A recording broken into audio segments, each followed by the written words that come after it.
tani waa sir culus oo ku saabsan dhagarta loo geysanayo bulshada Soomaaliyeed ee muslimka ah qaabka loo sameeyo sixirka loona soo dejiyo jiniyada waana hubaa muuqaalkan haddaad daawatid inaad la yaabi doontid fadlan la wadaag bulshada si ay ugu foojignaato kooxahan dhagarta u maleegaya ummadda muslimiinta ee Soomaaliyeed leegtana ku qabo muuqaalka waana qaybtii koobaad muuqaalkan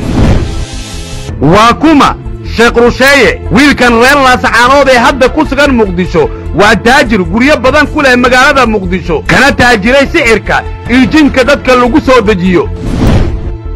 Rusheeye dabcan waad garanaysaan laakiin wajigan waa wajiga labaad ee u qarsoon Rusheeye asiga uu sheegtaa in kalaamka Ilaahay ee qolkii eebe ee Qur'aanka Kariimka in wax uu ku daaweeyo laakiin taas waa mid ka fog xaqiiqda markuu yimid magaalada Muqdisho wuxuu sitay caag ee ku jiraan biyo waxaana loo geeyay dad xanuunsan oo muddo sariir jiifay soo isla markaasi adeegsaday biyaha caagaasi ku jira oo la sheegay inay ahaayeen sixir waxaana sixirkan laga soo sameeyay dalal khatar ku ah sameynta sixirka taas waxay keentay in dhowr qofood biyahaasi ay ku fiicnaadaan isla markaana lacago badan uu ka qaado eheladooda waxaana durbaba isgaaray warka ayadoona dadka ay u malaynayeen in Rusheeye dadka uu ku daaweynayo kalaamka Ilaahay ee Qur'aanka Kariimka laakiin waxa uu watay waa sixir laga soo sameeyay dalka dibadiisa dawadeed waxa xaruntiisa dharkeelay ku soo qulqulay haween aad u fara badan kuwaas oo uu isticmaalayo faraantiyo uu wato lagu soo dejiyo jinka boqolkiiba 99 dadka lacagta uu ka qaado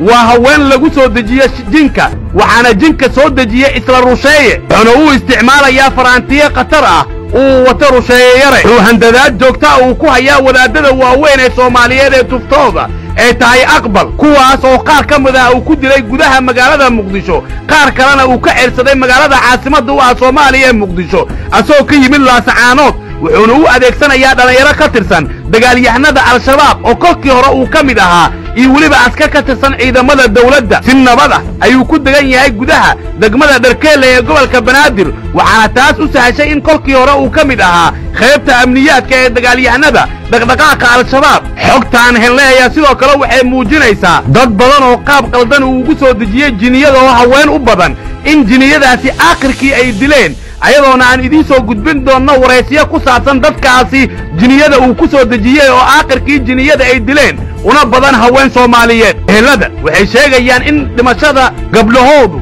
sabab uu ahaa jinka uu ku soo dejiyay Rusheeye waan hubaa wareysiyada qaar haddaad daawataan in dhammaantiin aad la ilmeen doontaan dhagarta uu adeegsanayo ninkan wadaadka sheegta ee loo yaqaan Rusheeye arrimaha la yaab kale waxaa ka mid ah lacagahan uu ku sameeyay jinka soo dejinta jinka iyo waliba sixirka in lacagahaasi uu ku dhistay guryo waaweyn oo ku yaal meelo kala duwan oo Muqdisho ah uu dhawaan guursaday afar xaas ah mar la weydiiyay sida fudud ee afarta xaas uu u guursaday Rusheeye wuxuu sheegayaa in ilaa 8 haweenka uu gaarsiin doono taas oo aan qabin shariicada islaamka ee aan u nasab sheegano dhammaanteenba goordhow la soco Rusheeye iyo dhagarta uu ku hayo bulshada iyo wareysiyo ka ilmaysiin doono hadduu Allah awoodda uu saamaxo